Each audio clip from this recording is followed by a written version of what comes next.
Un video per i duri di memoria, per quelli a cui manca la memoria e pensano davvero che tutto quanto sia partito il 7 ottobre. Guardate un po'.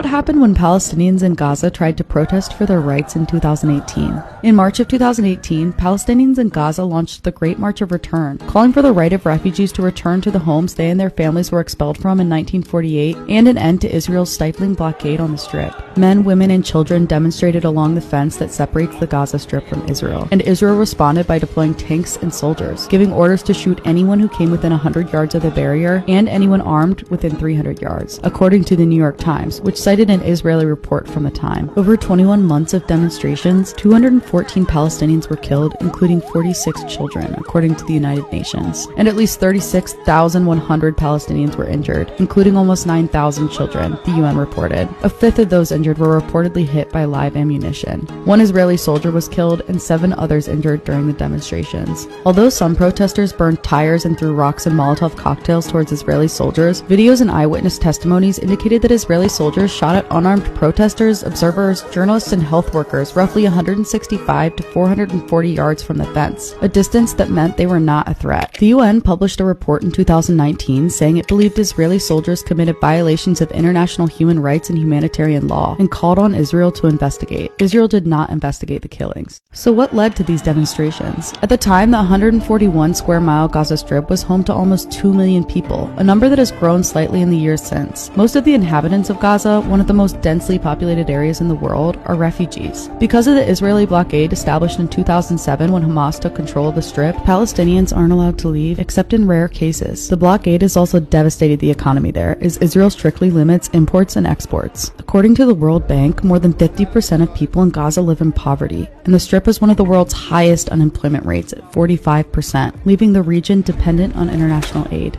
War has wreaked havoc on Gaza as well. From December of 2008 through 2014, Israel launched 3 major military operations there, killing nearly 4,200 Palestinians and injuring more than 19,000. About 43 Israelis were killed in Gaza and 31 injured over the same time period, most of whom were soldiers. For those living in Gaza, life was a nightmare. And though protesters didn't achieve their goals with the Great March of Return, they did garner national attention for the humanitarian crisis there.